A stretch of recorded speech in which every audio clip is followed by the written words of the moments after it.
एकदा की होळी झाली की उन्हाचा जोर वाढू लागतो आणि उन्हाळ्यामध्ये दही, ताक, लस्सी हे आवर्जून खाल्लंच जातं. परंतु बऱ्याचदा आपल्याला काय करावं लागतं, घरी ना अगदी असं परफेक्ट डेअरीसारखं घट्ट दही लागत नाही. तर आज मी तुम्हाला दही लावण्याची अगदी योग्य पद्धत सांगणार आहे. तर हे दही पहा, अगदी घरीच लावलेलं आहे. स्टीलच्या भांड्यातही तुम्ही लावू शकता किंवा मातीच्या असं जर भांडं असेल तर त्यामध्ये सुद्धा लावू शकता. आणि दही उलटं जरी केलं ना तरीही पडत नाही. अगदी परफेक्ट आपण डेअरीमधून जसं दही आणतो ना, उलट त्यापेक्षाही भारी दही आपण घरीच लावू शकतो. फक्त आपल्याला दही बनवताना ना काही गोष्टींची काळजी घ्यायची आहे आणि अगदी परफेक्ट डेअरीसारखं दही आपण घरीच बनवू शकतो.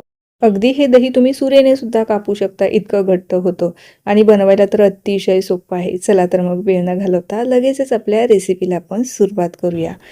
आता दही लावत असताना ज्या ज्या टिप्स मी इथे देणार आहे ना, त्या अगदी बारकाईने लक्षात घ्यायच्या आहे.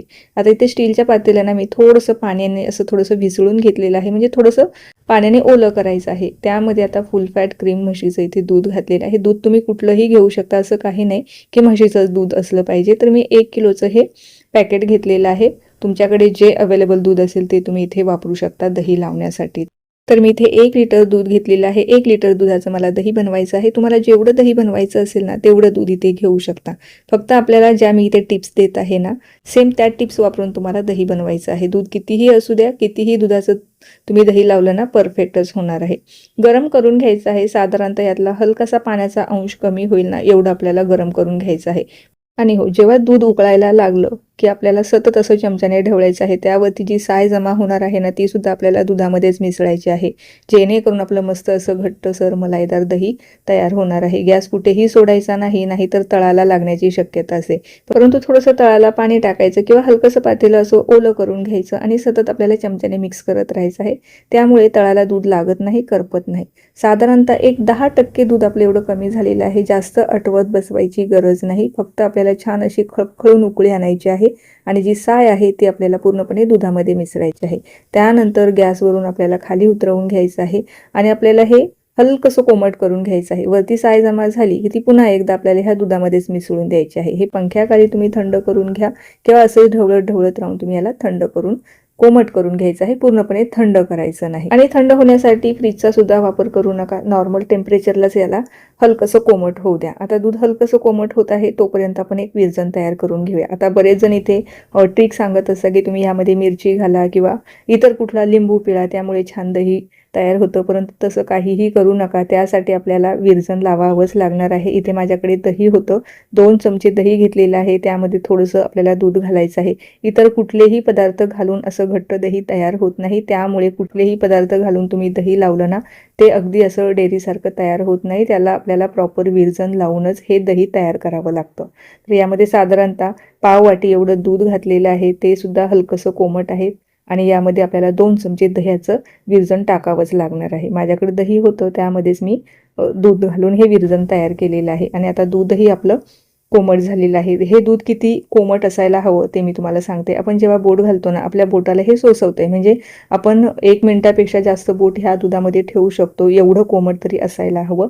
पूर्णपणे गरम दुधामध्ये कधीही दही लावू नका किंवा पूर्णपणे थंड दुधाचं सुद्धा दही लावू नका. ते व्यवस्थित तयार होत नाही. हलकंसं कोमट दूध असेल ना तेव्हाच याचं जे दही आहे ना परफेक्ट डेअरीसारखं आपलं तयार होणार आहे. ह्या 2 गोष्टींची काळजी घेतली ना तर परफेक्ट डेअरी सारखं आपलं दही तयार होणार आहे. उलट त्यापेक्षाही छान घट्ट दाटसर दही तयार होतं.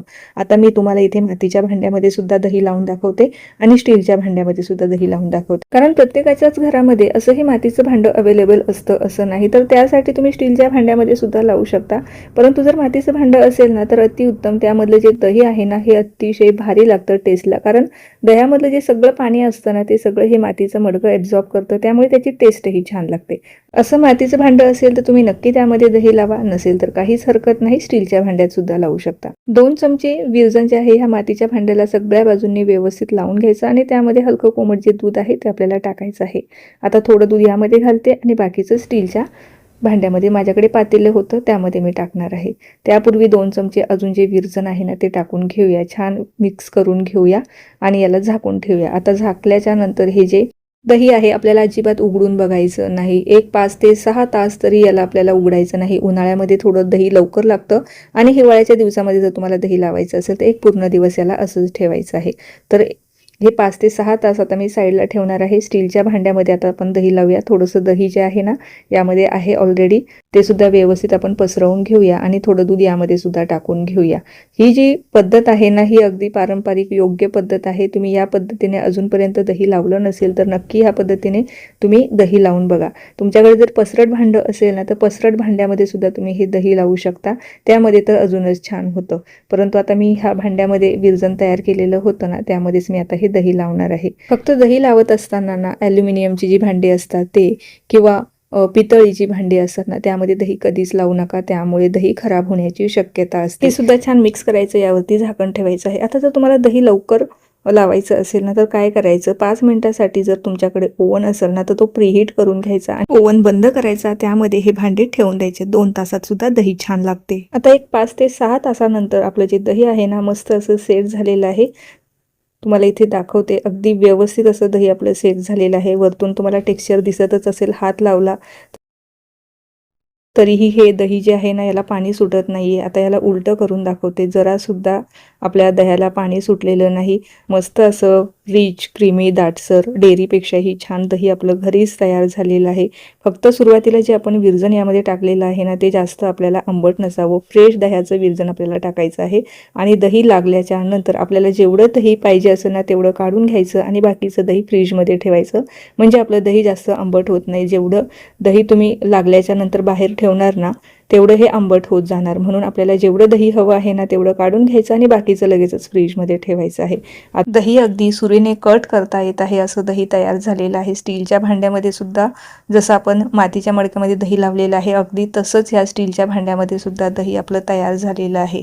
मस्त हे दही तयार होतं. नक्की तुम्ही ह्या पद्धतीने दही ट्राय करून पहा. फक्त छोट्या छोट्या ज्या टिप्स मी तुम्हाला इथे दिलेल्या आहे ना त्या वापरा आणि दही बनवा. दही बनवणं एवढं काही रॉकेट सायन्स नाही आहे. अगदी कुणालाही सहज जमेल एवढं सोप्पं हा दह्याचा प्रकार आहे. फक्त ज्या सांगितलेल्या टिप्स आहे ना त्या नक्की वापरा. मस्त असं मलाईदार आपलं दही या ठिकाणी तयार झालेलं आहे. या दह्यापासून मस्त अशी तुम्ही दाटसर लस्सी बनवू शकता. तुम्हाला ताक बनवायचं असेल तर ताक बनवू शकता किंवा नुसतंच साखर टाकून सुद्धा हे दही अप्रतिम लागतं. या ठिकाणी तुम्हाला दाखवते ह्या दह्यामध्ये जरासुद्धा पाण्याचा अंश नाही. नाही तर बऱ्याचदा जेव्हा आपण दही लावतो ना पाणी वेगळं होतं आणि दही वेगळं असतं. परंतु अशा पद्धतीने जर तुम्ही दही लावलं ना तर पाणी अजिबात कुठेही राहणार नाही. मस्त परफेक्ट दही तयार झालेलं आहे. तर मग कशी वाटली तुम्हाला ही दह्याची रेसिपी आणि मी सांगितलेल्या टिप्स? जर तुम्हाला जराही कुठेही रेसिपी आवडली असेल ना लाईक करा. तसेच तुमच्या मित्रपरिवाराबरोबर आणि नातेवाईकांबरोबर सुद्धा शेअर करा. ही रेसिपी तर तुम्हाला आवडलीच आहे, लाईकही तुम्ही करणारच आहे, परंतु त्यासोबत एक छोटीशी कमेंट द्या जेणेकरून मला अजूनच नवनवीन आणि अशा टिप्सफुल रेसिपी तुमच्याबरोबर शेअर करायला प्रोत्साहन मिळणार आहे. चला तर मग पुन्हा भेटूया अशाच काही नवीन आणि सोप्या रेसिपीसोबत. तोपर्यंत धन्यवाद.